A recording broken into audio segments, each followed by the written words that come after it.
Hey, I'm Anastasia, the founder of Kula Cloth, and today I'm here to show you something completely not related to pea cloths. Believe it or not, I do more than just talk about pea cloths for a living. In fact, I really like chocolate, and I started a bonbon experiment about a year ago that kind of got me interested in making some bonbons myself. My assistant, Sheridan, bought me these cool silicone molds for Christmas, and I thought it'd be neat to share a bonbon recipe that I made up with all of you. So the bonbons that we're gonna be making today are a white chocolate bonbon with butterscotch, pecan, oatmeal ganache. Let's get started. So today I'm going to be making white chocolate bonbons with a pecan, oatmeal, butterscotch ganache. This is my own recipe. So I have 2 silicone bonbon molds here that we're going to use. I have a paintbrush. I have a bowl. I'll probably need another bowl. These are white chocolate melting wafers, but I don't have enough of those. So I've also got white chocolate chips. I have butterscotch chips. I have pecans. And then I have this picky oatmeal. The only thing not shown in my assortment is some heavy cream or half and half.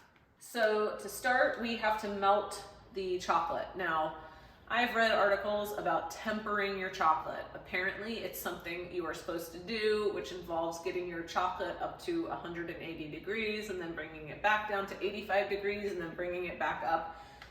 I've kind of ignored that. Maybe that makes this a crummy tutorial. I don't know. These apparently do not need to be tempered. I don't actually know about these, but this is my weird bonbon video, so we're just gonna roll with it. So I'm going to pour the white chocolate chips and the little wafers into a bowl, and now we're gonna melt them. Now, if you wanted to, you could do a double boiler method over the stove, but for today, we're gonna be a little bit more relaxed about melting our chocolate, and we are just gonna use the microwave.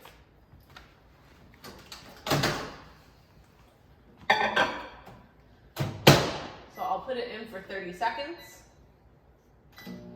Okay, you can turn it off. While you're waiting for the microwave to finish, you can eat some of the chocolate. It has not been finished for 30 seconds. So then you can kind of check it. Oh, not melted. This is such a good video so far. And then put it in for another 30 seconds. Meanwhile, back to taste testing white chocolate.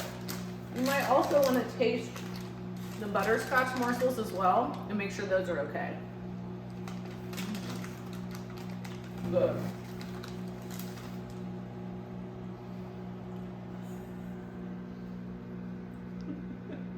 Okay, so as you can see, the white chocolate has now melted.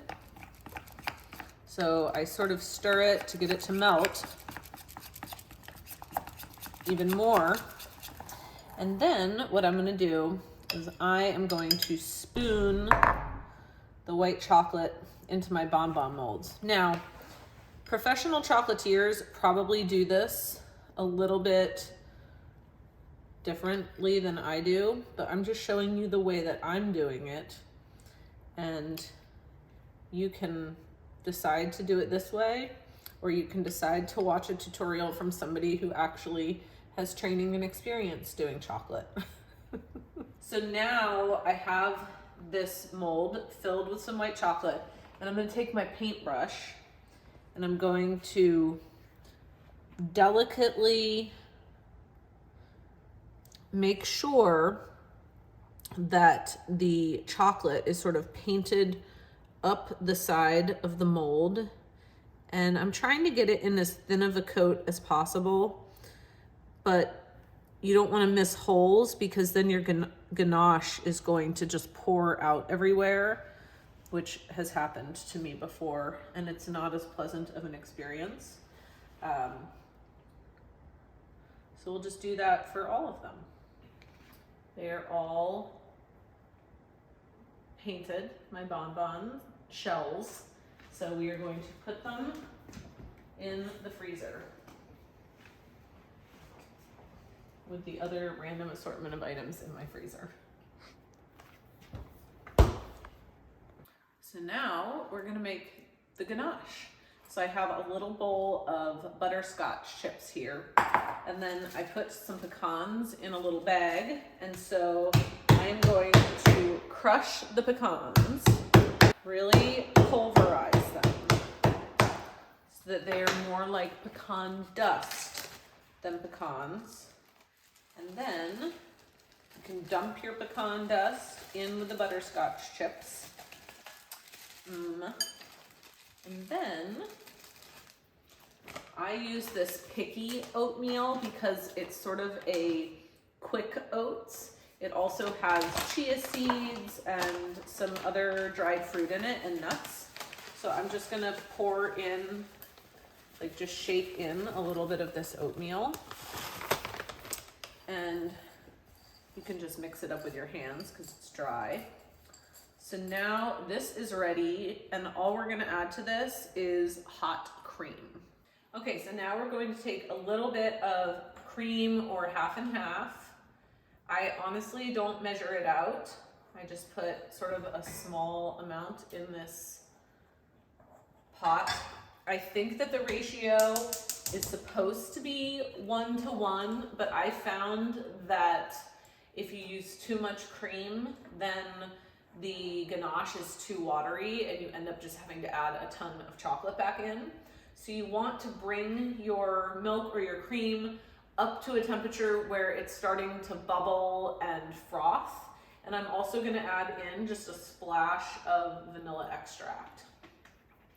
So I'm gonna bring this up to temperature, and then I'm gonna go add it to the butterscotch chip mixture to melt that chocolate.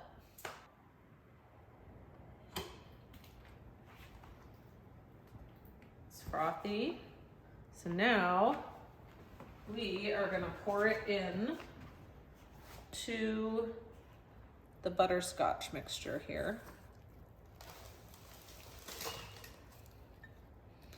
And let it melt. Hopefully I put enough in. I would let it sit for maybe 20 to 30 seconds, let the chips melt, and then you can start to stir. Okay, so as you can see with the addition of the hot cream, this is starting to form in to the ganache. And the next step in the process is going to be to cool this down. So you can put it in the refrigerator for a little while before you start scooping it into your bonbons. Actually, wait, I'm missing a really important step. Hold on. Most important step of all is to take a tiny spoon, has to be a tiny spoon, that's important, and then taste it. So just taste the ganache. That's really good. Okay, maybe I'll just take another taste. It's so good. I'm just gonna take one more bite. Just one more bite. So the next step, I have taken my bonbons out of the freezer, and as you notice, the chocolate has hardened in there and my ganache has cooled down. So what I'm going to do now is I'm going to scoop my ganache. Now yours might be slightly thicker consistency than this because I actually lied and I didn't cool this down at all. But if you had put it in the fridge for about an hour, it might actually be a pretty thick ganache. But for this video, I'm just going to go ahead and I'm going to scoop it in to each bonbon. I'm sort of overfilling these, which will prove to be an issue later, but we'll just cross that bridge when we come to it. And that's pretty much it. It's very exciting.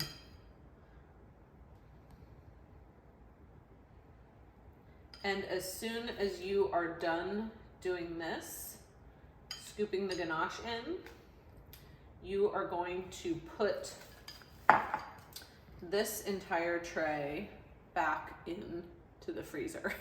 So I have pulled my mostly firm filled bonbons out of the freezer now, and I'm going to remelt my white chocolate, which has since hardened in the bowl.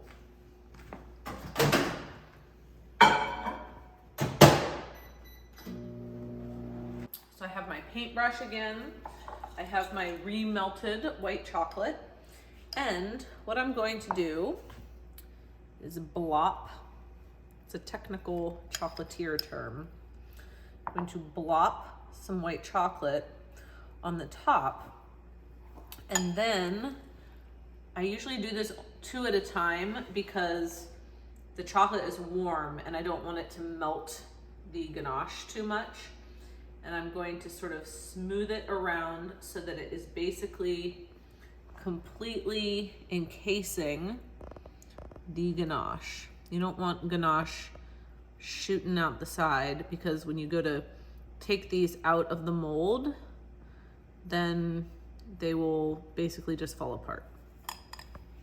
So we will just go through and cover all of them up. So I'm finishing up painting the white chocolate on top of all of the bonbons. And then this is going to go back into the freezer to cool before we can take it out. Now, if you were to watch a chocolatier do this, there might be a little bit more precision than what I have going on here.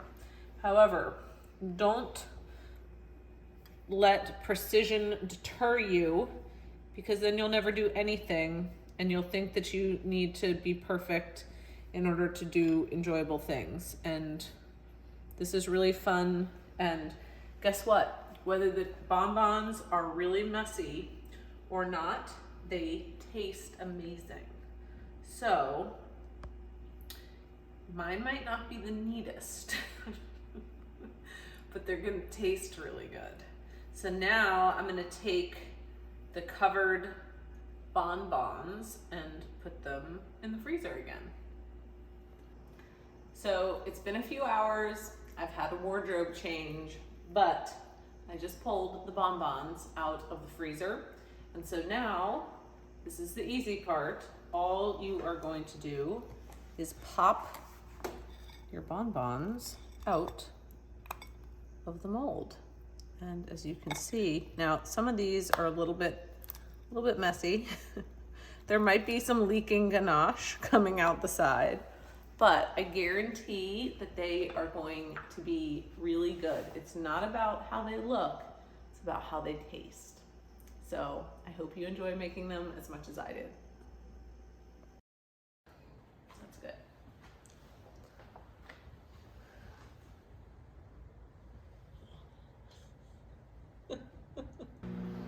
This is a good cooking video so far, I think.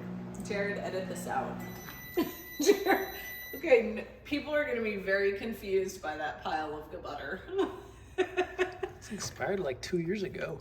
I can explain that. You can stop. And don't just film. Why are you smiling, Aaron?